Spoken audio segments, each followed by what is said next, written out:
এই ইবাদতটা একজন মানুষ সবার জন্য সব রকম হয় না। যেমন কারণ কোনো ব্যক্তির জন্য বিবাহ শাদী এটা হলো খরচ হয়ে যায়, বিবাহ শাদী কারোর জন্য সুন্নাত থাকে, বিবাহ শাদী কারোর জন্য জায়েজ হয়, বিবাহ শাদী কারোর জন্য হারাম হয়, আবার বিবাহ শাদী কারোর জন্য কি হয়, ধরেন মাকরুহ হয়, এই জাতীয়। এখন প্রত্যেকটা স্টেপ এটা আমাদের যদি আলোচনা করি সেই সময় তো আর নাই, তাহলে আমি বুঝাইতে চাইলাম বিবাহ এটাও একটা কি ভাই ইবাদত। এটা কি একটা ইবাদত। বিয়ের সাথে নিয়ে সমাজে আমাদের নামাজের আলোচনা আছে, রোজার আলোচনা আছে, যাকাতের আলোচনা আছে, সব কিছুর আলোচনা আছে। এবং এই ইবাদতগুলো কিভাবে আমরা পালন করব সেই প্রত্যেকটা পথ পদ্ধতি আমাদের সমাজে আমাদের খতিব সাহেব তুলে ধরেন। কিন্তু বিবাহ শাদী যে বিয়ের মাধ্যমে এই পৃথিবীতে উম্মাহ বিস্তার হয়, এই পৃথিবীতে মানুষের বিস্তার হয়, সেই বিয়ে শাদী নিয়ে এটা যে একটা সমগ্র একটা ইবাদত, সেই ইবাদত নিয়ে আমাদের মধ্যে আলোচনা কম বিদায় নামাজ আমি সুন্নত তরিকায় করতে পারি, যাকাত আমি সুন্নত তরিকায় দিতে পারি, হজ আমি সুন্নত তরিকায় করতে পারি, আমি অন্যান্য দান সদকা আমি সুন্নত তরিকায় করতে পারি। কিন্তু এই বিবাহ শাদী নিয়ে আমাদের সমাজে আলোচনা থাকা না থাকার কারণে এত গুরুত্বপূর্ণ একটি ইবাদত আমরা সুন্নত তরিকায় করতে পারি। কথাটা কি ঠিক? কি বলেন আপনারা? বিবাহ শাদী কিন্তু অনেক গুরুত্বপূর্ণ একটা ইবাদত। এই বিবাহ শাদী ছাড়া তো আপনার আমি আসি নাই, আসি আমার বাবা মা বিয়ে হয়েছে, আমার বাবা মা আসছে নানা নানির মাধ্যমে, দাদা দাদির মাধ্যমে, ঠিক না? এটা বিবাহ শাদীর মাধ্যমে এই দেখা যায় বংশ বিস্তার হয়। এখন আমার নামাজ আমি সুন্নত তরিকায় করতে পারি, রোজা সুন্নত তরিকায় রাখতে পারি, যাকাত দিতে পারি, হজ করতে পারি, সব কিছু আমি সুন্নত তরিকায় পারি। কিন্তু এই বিবাহ সাথে এত গুরুত্বপূর্ণ একটা ইবাদত, সেই ইবাদতটা আমি সুন্নত তরিকায় করতে পারি না। নামাজের যদি একটা পূর্ব শর্ত থাকে যে নামাজ পড়ার আগে সুন্দর করে ওযু করতে হবে, করতে হয় না? সুন্দর করে ওযু করতে হয়। এরপরে মনে করেন নামাজের কিছু নির্দিষ্ট নিয়ম আছে, কিভাবে হাত উঠাইতে হইব, হাত বাঁধতে হইব, কেমন সূরা করতে হইব, কোথায় তাশাহুদ করতে হইব, কোথায় দুরূদ শরীফ পড়তে হইব, দোয়া সূরা পড়তে হইব। এগুলো আপনারা মানেন কি মানেন না বলেন? মানেন কি মানেন না বলেন? কথা বলতে হইব, না তো আলোচনা করতে পারবো না। কথা বলবো খুব অল্প, কিন্তু আপনাদের মৌলিক বিষয়টা বুঝে নিতে হবে। তাই বুঝাইতে চাইলাম আমাদের নামাজটা হজ জাকাত নিয়ে আমরা মোটামুটি জানি এবং সেটার আমল করি, কিন্তু বিবাহ শাদী সেটাও তো একটা ইবাদত এবং গুরুত্বপূর্ণ ইবাদত। যেমন আপনার নামাজের আগে যদি আপনার ওযুটা সুন্দরভাবে না হয় তাহলে ওই নামাজ আদায় হবে না। কি বলেন আপনার? আদায় হবে না। আপনাদের কাছে প্রশ্ন করি, বিবাহ শাদীর আগে যদি আপনি বিবাহ শাদীর মাসালাগুলো না জানেন, বিবাহ শাদীর যদি আপনি এই মুসলিমদের যে তরিকা আছে, আল্লাহ রাসূলের যে পদ্ধতি আছে, সেই পদ্ধতি যদি আপনি ফলো না করেন, তাহলে কি আপনার বিবাহটা সহিহ হবে? কি বলেন, সহিহ হবে না? আজকে দেখা যায় বিবাহ শাদী নিয়ে কিভাবে সুন্নত তরিকায় বিবাহ শাদী করতে হয় সেই আলোচনা আমাদের ভিতরে একেবারে বিলীন হয়ে গেছে। না থাকার কারণে মুসলিম সমাজে আমরা গান বাদ্য নাচানাচি যার যেভাবে মনে চায় আমরা সেভাবে বিবাহকে উদযাপন করি। কি বলেন আপনারা? ঠিক না? এই জন্য ভাই নামাজের যেমন আমার বয়ান মসজিদ থেকে আসবে, রোজার থেকে যেভাবে মেম্বার থেকে আওয়াজ আসবে, এভাবে এই বিয়ে শাদীও আমাদেরকে আওয়াজ তুলতে হবে। কারণ যদি বিবাহ শাদী সহি শুদ্ধ না হয়, নামাজ যদি আপনার সহি না হয়, আপনি একা আপনি ক্ষতিগ্রস্ত হইবেন। বিবাহ শাদী যদি সহি শুদ্ধ না হয়, শুধু আপনি একা না, পুরো সমাজ নষ্ট হয়ে যাবে। ঠিক না বলেন? কারণ এই বিবাহ শাদীর মধ্যে একটা সমাজ প্রতিষ্ঠিত হয়, সেই সমাজের মাধ্যমে একটা রাষ্ট্র প্রতিষ্ঠিত হয়। আমরা সেই বিবাহ শাদী আজকে উদাসীন, সেখানে আমাদের ভিন্ন পরিমাণ সব জায়গায় হুজুর মানি, হুজুরের কথা শুনি, হুজুর নামাজ জানবে করতে হয় সামনে করি, রোজা জানবে রাখতে হয় সামনে রাখি, যাকাত জানবে দিতে হয় সামনে নেই। কিন্তু হুজুর যখন কয় ভাই বিয়ে শাদী তো বক্স বাজানো যাইব না, এই জায়গায় তো হুজুর মানা যায় না। কি ভাই, এই জায়গায় হুজুর মানা যায়? এই জায়গায় তো হুজুর মানি না আমরা, সেটা আমাদেরই দোষ। কারণ আমরা আপনাদেরকে বুঝাইতে পারি। কেন ভাই, আপনি কি মুসলিম না? কি বলেন, আপনি কি মুসলিম না? যদি আপনি মুসলিম দাবি করে থাকেন তাহলে আপনি সব জায়গায় আপনি বইলা বলেন আমি মুসলিম, কিন্তু যখন বলিব যে ভাই মুসলিম আছে সেই তরিকা আপনি ফলো করেন, তখন আপনি বলতেছেন না হুজুর সমাজের পুরো আমি কি করবো, গান বাজনা যদি না করি তাই তো হুজুর থাকতে পারি না সমাজে। এটা কি আপনার মুসলিমের পরিচয়? এটা কি মুসলিমের পরিচয়? যেভাবে নামাজের পদ্ধতি অনুযায়ী নামাজ না পড়লে নামাজ হবে না, বিবাহ শাদী যদি সুন্নাত তরিকায় না দেওয়া হয়, আল্লাহ রাসূলের দেখানো পদ্ধতিতে যদি বিবাহ শাদী না হয়, ওই বিবাহ শাদীর মধ্যে বরকত থাকবে না। এখন আছে অনেক বিবাহ শাদী হয় না, কি বলেন আপনারা? আছে অনেক জায়গায় কোর্ট ম্যারেজ, বিভিন্ন ম্যারেজ, এগুলোর ভিতরে আলোচনা করতে চাই না। এখন অনেক বিবাহ শাদী আমাদের আছে যেগুলো হয়ও না, শরীয়ত মোতাবেক হয় না, তারপর আমরা ঘর সংসার করতেছি। এই জন্য বলি ভাই, মূল আমার মেসেজটা দেওয়ার এতটুকুই, আমার আপনাদেরকে কাজ দেওয়ার মানে আমি ইচ্ছে করছি যে সব কিছু করতে একটা পথ পদ্ধতি আছে, আল্লাহ রাসূলের দেওয়া একটা সুন্নাহ আছে, সেটা আমরা সব জায়গায় ফলো করি। কিন্তু বিবাহ শাদীকে আমরা এত অবহেলা কেন করি? আমাদের উচিত এই বিবাহ শাদী মানে বিবাহ শাদী কাকে বলা হয়? ছেলে মেয়ে দুটা পক্ষ থেকে তারা সম্মতি হয়ে একটা ছেলের সাথে একটা মেয়ে আমরা কি করে দিই? মিলাইয়া দিই। যেটা আল্লাহর হুকুম, সেই মিলানোটা এটা যত আল্লাহ আদেশ করেছেন যে ওয়ানকি হল বলছে কি ফানকি হল, তোমরা কি করো? বিবাহ করো। তা বিবাহ করো, এটা কার আদেশ? কার আদেশ? আল্লাহ। আল্লাহ যদি আদেশ করে থাকে বিবাহ করতে লিখা, তাহলে আল্লাহর কিছু দেওয়া পদ্ধতি আছে না নাই? আল্লাহ নামাজ দিচ্ছেন, নামাজের সিস্টেম রসুল দেখাই দিচ্ছেন না? আল্লাহ বিবাহ শাদী দিচ্ছেন, এটা ইবাদত। বিবাহ শাদীর পদ্ধতি আছে না? সুন্নাত তরিকা আছে, এটা আমাদের ফলো করতে হবে। আজকে দেখা যায় আমার সন্তান মাদ্রাসায় পড়ে, এরপর আমার বাসায় গান বাজে, আর যার সন্তান মাদ্রাসায় পড়ে হ্যাঁ বাসায় তো বাজেই। এই জন্য ভাই, সমাজ মুসলিম যেহেতু আপনাকে চিন্তা করতে হবে। সব জায়গায় আমি ৫ ওয়াক্ত নামাজ মসজিদে এসে পড়ি, সুন্নাত তরিকায় ওযু করি, সুন্নাত তরিকায় মসজিদে উঠি, তো বিবাহ তরিকা আমি কেন সুন্নাত তরিকায় দিতে পারি না? এই জন্য খুব চিন্তার ব্যাপার।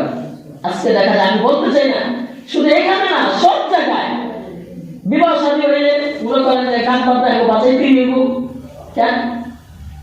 বিবাহ শাদী গান বাজনা রসুল বাজাইতে বলছেন, তা আপনি কেন বাজাইবেন? আল্লাহ রাসূল তো বিবাহ শাদী নিজে 11টা বিয়ে করছেন, তারপরে তার সাহাবীরা একজনের 3জন 4জন করে স্ত্রী ছিল, প্রত্যেকটা সাহাবী প্রায় সাহাবী। তারা কিভাবে তাদের বিবাহ শাদী সম্পন্ন করেছেন, সেটা যদি আমি ফলো করি আমার কি সমস্যা? আমি যদি ফলো না করি তাহলে কি এর মুসলিম হইলাম? আমি যদি এই সমাজের লোক হই, এই সমাজের বিরুদ্ধে যদি আমি কথা বলি, আমাদের সমাজের রাখবে কেউ? এটা কি আমি আসলে কি আমার দাবি? আমি যে মুখে বলতেছি সমাজের আমি লোক, আর আমার কাজে কি মিল আছে? মিল নাই। যে আমি যে মুসলিম দাবি করি আর আমার কাজের মধ্যে কি মুসলিমের কোনো মিল আছে? কি বলেন আপনার, মিল আছে? এখন এই জন্য প্রত্যেকটা কাজ আপনারা বিবাহ শাদীতে, আপনারা যেমন নামাজের কোনো মাসআলা না পারলে, হজ যাকাত আদার্স অন্যান্য ইবাদতের যখন কোনো মাসআলা না জানেন, একজন আলেমের যখন আপনার মুখামুখি হন তখন, ঠিক না? এইভাবে আপনাদেরকে আমার আবেদন থাকবে, রিকোয়েস্ট থাকবে, আপনারা বিবাহ শাদীতে কিভাবে আপনার ছেলেটাকে, কিভাবে আপনার মেয়েটাকে আপনি বিবাহ শাদী দিবেন সুন্নাত তরিকায়, সেটা একজন মসজিদের ইমাম, খতিব, দায়িত্বশীল যারা সমাজে আলেম আছে তাদের থেকে আপনি সুন্দর করে জেনে নেবেন। আপনি একজন সাধারণ মুসলমান, আপনি শুধু নামাজ কালাম জানেন, অন্য কিছু এত নাই জানতে পারেন, কিন্তু না জানা এত, আপনি অনেক কিছু না জানেন, এটা অনেক বড় দোষ না, কিন্তু আপনি আলেমদের কাছে না জিজ্ঞাসা করে সেই কাজটা করে, এটা হলো বড় দোষ। তাহলে হুজুর দলিল কি? দলিল হলো ফাসআলু আহলা যিকরি ইন কুনতুম লা তা'লামুন। আল্লাহ বলেন তোমরা যা জানো না তা আলেমদের কাছে জিজ্ঞাসা করো। তাহলে আপনি বিবাহ সুন্নাত তরিকা কিভাবে সেটা আপনি জানেন না, তাহলে আলেমদের কাছে জিজ্ঞাসা করা দরকার ছিল। তাহলে আল্লাহই তো কোরআনকে দেখাই দিয়েছে। এজন্য ভাই, আমরা যে সমস্ত সমাজের এখানে আমরা অনেক গণ্যমান্য ব্যক্তিরা আসছি, এই দায় ভার কিন্তু আপনাকে দিতে হবে। আল্লাহ হাদিসের মধ্যে বলেন, আলা কুল্লুকুম রাঈন ওয়া কুল্লুকুম মাসউলুন আন রাঈয়াতিহি। আমরা প্রত্যেকেই দায়িত্বশীল, আর আমাদের প্রত্যেকের দায়িত্ব সম্পর্কে আল্লাহ পাক রব্বুল আলামিন কিয়ামতের ময়দানে আমাদেরকে জিজ্ঞাসা করবেন, হে বান্দা, তোমাকে সমাজের আমি সমাজপতি করেছিলাম, তুমি কেন সমাজের মধ্যে সুন্নাত তরিকার খেলাফ বিয়ে শাদী হয়েছে, সুন্নাত তরিকার খেলাফ বিয়ে শাদী হয়েছে, সেখানে যৌতুক নিত, নাচ গান সেখানে হইতো, বাদ্য বাজানো হইতো, তুমি কেন তাদেরকে বোঝাও নাই, তাদেরকে কেন সঠিক প্রশ্ন তাদেরকে দেও নাই, এজন্য আজকে তোমাকে জাহান্নামে যেতে হবে, তখন তো আমার কি উপায় থাকবে বলেন? এই জন্য আপনারা কেউ দোহাই দিবেন না যে হুজুর ওই ছেলে পেলে তো চাইতেছে গান বাজনা বাজাইতে দিকে তো মানা করতে পারতেছি। ও মা, ছেলে পেলে কেন যাবে? তাদেরকে বুঝাইবেন এটা আমাদের সংস্কৃতি না। আল্লাহ মুসলিমভাবে বিবাহ সাথে নিজে করেন নাই, তার সাহাবীরা করেন নাই, তাবিঈরা করেন নাই, তাবিঈরা করেন নাই, বর্তমান উলামায়ে কেরাম কেউ এভাবে বিবাহ শাদী করে না। তুমি যত মুসলিম ভাই, তুমি তো খ্রিস্টানদেরকে মানলে হবে না, তুমি তো হিন্দুদেরকে মানলে হবে না। ওই যে হিন্দু আমার যে সমস্ত ভাই বোনেরা হলদি গোড়া তারপর বিভিন্ন অনুষ্ঠান গায়ের মতো অনুষ্ঠান করে, তাদের মতো অনুষ্ঠান তাদের অনুষ্ঠান করলে তো আমাকে হবে না। আমাকে মুহাম্মদুর রাসূলুল্লাহ সাল্লাল্লাহু আলাইহি ওয়াসাল্লামের অনুসরণ করতে হবে, ঠিক কিনা বলেন? এই জন্য বলি বিবাহ শাদীর শুরু থেকে নিয়ে, যেমন শুরুতে কি আছে? মেয়ে দেখা। শুরুতে কি আছে? মেয়ে তো আমরা বোনের জামাইটা দেখাবো, ঠিক না? কি বলেন? মেয়ে কার তো দেখাবো? কথা বলেন না, বোনের জামাইটা দেখাবো না? তাহলে কে দেখবো? মেয়ে শুধু ছেলে দেখবে না, এখানেও হাদিসের নির্দেশনা আছে এবং আমাদের বড় যারা আকাবির ছিলেন তাদের নির্দেশনা আছে। একজন যুবক যখন কোনো একটা নারীকে ফার্স্ট ফেস টু ফেস দেখে, তখন সে ওই নারী কতটুকু তার গুণ আছে, কতটুকু ভালো যোগ্য আছে, কি আছে, সে এটা জাস্টিফাই করতে চায় না। তখন দেখতে কি করে যায়, তখন প্রথম দেখায় তার ভিতরে একটা অন্যরকম অনুভূতি কাজ করে। এই জন্য এই আবেগকে নিয়ন্ত্রণ করার জন্য একটা সহি পদ্ধতি আছে, সব তো আলোচনা করা যাবে না, যতটুকু পারি সেটুকুই বলি। তখন আপনি কি করবেন? যদি পারেন প্রথম আপনার মা, বোন অথবা আপনার মানে এত ঘনিষ্ঠ কাছের যারা আছে তাদেরকে আপনি পাঠাইবেন। তারা যদি সুন্দর একটা রায় দেয়, এরপরে আপনাকে নিয়ে যান অথবা আপনি ওই সময় তাদের সাথে যান। কিন্তু আপনি শুধু আপনি আগে দেখতে চাইবেন না, যারা যুবক ভাই আছে সামনে বিয়ে শাদী করবেন এবং যারা মুরব্বীরা আছেন তারাও শুনেন। যদি কোনো যুবক ভাই ফার্স্ট ফেস টু ফেস দেখে, তখন সে বুঝতে পারবো না এই মেয়েটা কি সৎকার, নেককার না বদকার, সে কি শিক্ষিত না অশিক্ষিত, সে সেটা দেখবে না। সে রূপের ফলকে সে তার মন উজাড় হয়ে যাবে, এই জন্য পরবর্তীতে সে ক্ষতিগ্রস্ত হবে। এই জন্য সিস্টেম হলো আপনার মাকে, বোনকে অথবা কাছের কোনো যারা মা বা মেয়ে মানুষ দেখতে পারে তাদেরকে পাঠাইবেন, অথবা তাদের সাথে আপনি যাবেন। আপনি শুধু একা দেখতে যাবেন না, এটা হলো ফার্স্টের কাজ। দেখার পরে আপনি কতটুকু সুন্দর তরিকায় দেখতে পারবেন একটা মেয়েকে, সেটাও নির্দেশনা আছে। এখন সব বলা যাবে না, বিশেষ ছেড়ে দিতে হবে। এবং আপনি দেখার পরে মেয়েকে কি টাকা দিতে পারবেন কি পারবেন না, টাকাটা দেওয়া কি হারাম না জায়েজ নাকি সুন্নাত না সুন্নাতের খেলাফ, সেটাও একটা বিষয় আছে। কথা বলছেন? এবং এই মেয়েটাকে আপনি এবং আপনার পরিবার কতটুকু তাদেরকে দেখতে পারবে, সেই নীতিমালাও হাদিসের মধ্যে দেওয়া আছে। এবং পরবর্তীতে আমাদের বিবাহ শাদীর যে মহরের ব্যাপারগুলো আছে, মহরটা কোন ধরনের হবে, ঠিক আছে? মহরটা কি 5 লাখ 10 লাখ এভাবে দিয়ে দিব, না ছেলের সামর্থ্যের মধ্যে দিব, অথবা নাকি মনে করেন যে মেয়ের যে আরেকটা বোন আছে সেই বোনের যেমন 1 লাখ টাকা ধরা হয়েছে, সেই মহরের মিছিলকে আমি দিব, মহরের তার মার মনে করেন যে 90,000 টাকা ধরা হয়েছিল, ওই 90,000 টাকাকে আমি দিব, না ছেলের সামর্থ্য অনুযায়ী আমি দিব। এইটাও আমাদের বিবেচনার বিষয়। কথা বুঝছেন? কিন্তু আমরা কি করি, 10 লাখ 30 লাখ 20 লাখ এমন করে দিয়ে দিই। এই মহর জীবনে ওই স্বামী তার বোর জন্য আদায় করে না, করে করে না। মেয়েরা চিন্তা করে যদি জামে ছেড়ে দেয় 20 লাখ দিয়ে দেয়, ওর বাড়িতে সব সুবিধা আগে করতে হবে। যদি মেয়ে ছেড়ে দেয়, কথা বুঝছেন? আর জামাই চিন্তা করে আমি করতে গিয়ে দিব, দেওয়া হয় না। এখানে যে একটা মোহর, যে একটা খরচ, মোহর আপনাকে বাধ্যতামূলক দিতে হবে স্ত্রীকে। এই জন্য এমন একটা মোহর ধরা হবে, আপনারা জামাইয়ের দিকে ফলো করি না যে জামাই কেমন ইনকাম করে, ওটার উপর বিবেচনা করে আপনারা একটা মোহর ধরবেন। জামাই বলবো যে আমি 1 লাখ টাকা পারবো, 1.5 লাখ টাকা পারবো। হয়তো আপনার যদি মুরব্বীদের একটা আবদার থাকে, না বাবা 1.5 লাখ টাকা 2 লাখ টাকা ধরো, হয়তো জামাইটা মানা করবো না, 20,000 50,000 টাকা এটা এত বাঁচে। কিন্তু আপনার জামার হালতটা বুঝতে হবে। বিবাহ শাদীর মধ্যে মোহরটা আপনারা কি করে দেন, একটু সাহলাত করেন, এটা একটু সমাজের মধ্যে নিয়ে আসেন, একটু কমের মধ্যে নিয়ে আসেন।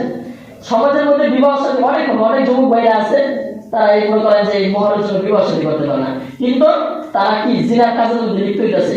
আর শুনে আপনারা যারা মুরব্বী আছেন, আপনার সন্তান বিবাহ সময় এসেছে, এই খাওয়াইবো কি, এটা করবো কি, এটা করবো কি, কি মোহর দিব, এই চিন্তা না করে আপনার সন্তানকে আপনি 1 বছর খাওয়াই দেন না। আপনার ছেলে যদি অন্য মেয়েদের সাথে সম্পর্ক করে জীবন নষ্ট করে ফেলতেছে। অনেক ছেলেরা আছে গলায় রশি দিয়ে মরতেছে, বিভিন্নভাবে তার যৌবন নষ্ট করতেছে। আপনি এক বছর ছেলেরা বলেন যে বাবা তুই বিয়ে শাদী কর, দরকার হলে তার এক বছর সব ভরণ পোষণ আমি দিব, কিন্তু তুই পড়ালেখা শেষ কর, সবকিছু তুই তোর মতো কর, কিন্তু দরকার এক বছর বউ আমি খরচ যা লাগে সেটা আমরা বলি না। কিন্তু জিনা করে সেদিকে আমরা ছেলে সন্তানদেরকে, তাহলে আমরা কি মুসলিম? কি বলেন, মুসলিমদেরকে এটা করতে পারি না? 30 বছর হয়ে গেছে সন্তান, এখন আমরা ওই বাপে পায়ে ওই করে নিজের পায়ে দাঁড়াইতে পারেন, কার পায়ে আনতে। যাই হোক, যে কথা বললাম, তো তাহলে এই মোহরের যে ব্যাপারটা, আপনারা মোহরের খেয়াল রাখবেন সবসময়। আমাদের মুরব্বীরা আছেন, আপনারা অনেক সময় অনেক বিবাহ দিতে বসেন, যে যত কমে পারা যায়, যত কি করা যায় কমে পারা যায়। এরপরে মোহর, এরপর পরবর্তীতে মনে করেন যে আমাদের এই যে খাবার দাবার অনেক আয়োজন আছে না, মেয়ের পক্ষে আমরা অনেকে সময় বলি 200 আইব, 300 আইব, 400 আইব, এটা জুলুম। আর জুলুম মুসলমাতে কিয়ামতের ময়দানে এই জুলুম অন্ধকার হবে, এটা আপনার জাহান্নামে যাওয়ার জন্য কারণ হয়ে দাঁড়াবে। একটা বাবা এই 20 বছর তারা মনে করেন যে 18 বছর লালন পালন করছে, পড়ালেখা করছে, কত কষ্ট হয়েছে তারে, এখন যদি মনে করেন যে সে তো এই সন্তানের জন্য খরচ দিয়ে এসে তার একটাই অবস্থা খারাপ, আপনি যদি 300-500 লোক তার বাসায় খাইতে আইতে চান, তাহলে এটা কি হয় বলেন? কোথেকে দিবে? ঋণ আনবে অথবা কোনো সুদে আনবে, আইনা আপনাদেরকে খাওয়াইবো। এই নির্দিষ্ট খাবার কি আমাদের খাওয়া দরকার আছে? আমরা মুসলিম, আমরা সুন্নাত তরিকায় বিবাহ শাদী দিব। সেই বিবাহ শাদীটা কি? আল্লাহ রাসূল বলছেন যে বিবাহ শাদীতে খরচ সবচেয়ে কম হয়, সেই বিবাহ শাদী সবচেয়ে বরকতময়। বলেন সুবহানাল্লাহ। এই জন্য সমাজে যারা দায়িত্বশীল আছি, আমরা কি করবো? মেয়ের বাবার উপর কখনো 200, 400, 500 চাপাই দিব না। ছেলে বাসা কিছু লোকজন তো আসবে, ঠিক না? মুরব্বীরা আপনারা বলবেন যে ভাই আমরা তো 2-4 মুরব্বী আসার লাগে অনেক, আপনার কত কি আছে সে অনুযায়ী আমরা আসি। এভাবে তার বলবে, সে তার খুশির মতো সে একটা বলবে যে না ভাই 20 জন আসে। আপনার যদি দাবি থাকে না ভাই আর 5 জন পারবেন, আচ্ছা ঠিক আছে, একটা সহজের মধ্যে চলে আসলো। কিন্তু 200-300 চলন আসা, আইসা মেয়ের ভিতরে খাওয়া, এটা কি ঠিক বলেন? এটা কি রাসূলের সুন্নাহ? এটা কোন সাহাবী এভাবে বলছে? আল্লাহ রাসূল 11টা বিবাহ করছে, 11টা বিবাহের মধ্যে 200-500 লোক কোথাও চলন গেছে দেখছেন আপনারা? দেখেন। প্রত্যেকের জন্য আপনার ছেলেকে যখন আপনি মনে করেন যে এভাবে আপনি যে ছেলের জন্য বউ আনবেন, তার জন্য 500 যাত্রী চাপাই দিবেন না, বরযাত্রী, আবার আপনার তো মেয়ে আছে, ঠিক না? সেও আপনার জন্য যখন চাপাই দিব না, তখন সমাজের ভিতরে এই বিবাহ শাদীটা অনেক সহজ হয়ে যাবে। কি বলে, সহজ হবে না? এটাই আমরা চাই, এটাই আমাদের কাম্য। এই জন্য বললাম যে বিবাহ শাদী যেহেতু সময় কম, এত গোছায় আলোচনা করা সম্ভব না, বললাম যে আমাদের অন্যান্য ইবাদতে যেভাবে আমাদের দিক নির্দেশনা আছে আল্লাহ রাসূল থেকে, এই বিবাহ শাদী একটা ইবাদত। এই ইবাদতের ক্ষেত্রে আল্লাহ রাসূল, সাহাবায়ে কেরাম, তাবিঈন এবং উলামায়ে কেরামের দিক নির্দেশনা আছে। সেই অনুযায়ী আমরা চেষ্টা করব, পারবো তো ইনশাআল্লাহ? না বিবাহ শাদী আমরা খাট করব? হ্যাঁ, 5 লাখের লিগে মেয়ে বিয়ে দিবেন না, এরকম না। এই জন্য আল্লাহ পাক রব্বুল আলামিন, আমরা যেন মুসলিম আল্লাহ রাসূলের যে সুন্নাহ, সাহাবায়ে কেরামের যে সুন্নাহ ছিল, বিয়ে শাদীকে সহজ করো, জিনার ক্ষেত্রে তোমরা কঠিন হও। বিবাহ শাদীকে সহজ করো, জিনার ক্ষেত্রে তোমরা কি হও? কঠিন হও। আল্লাহ রাসূল বলেছেন কি? আল্লাহ তাআলা বলেছেন ওয়ালা তাকরাবুজ জিনা ইন্নাহু কানা ফাহিশা, তোমরা জিনার ধারে কাছে যাও না, কারণ এটা অশ্লীল কাজ। আর অন্য জায়গায় আল্লাহ বলেছেন কি? তোমরা কি করো? ফানকিহু মা তাবা লাকুম মিনান নিসা, তোমরা বিবাহ শাদী করো মেয়েদের থেকে যাদের তোমার পছন্দ হয়। কথাটা বুঝছেন? আল্লাহ বিবাহ করতে বলছেন, জিনা করতে মানা করছেন, আর আমরা জিনার রাস্তা খুলে দিয়ে বিবাহ রাস্তা আটকাই দিছি। এখন থেকে আমরা এই আলোচনা শোনার পরে কে কে তৈয়ার আছি, আমরা বিবাহ শাদীর রাস্তা সহজ করে দিব, জিনার রাস্তা বন্ধ করে দিব। সবাই হাত তুলে দেখান তো। মাশাআল্লাহ। আল্লাহ পাক রব্বুল আলামিন আমাদের সবাইকে সুন্নাত তরিকায় আমাদের ছেলে সন্তানদেরকে বিবাহ করার তৌফিক দান করুন। ওয়া আখিরু দাওয়ানা আলহামদুলিল্লাহি রাব্বিল আলামিন।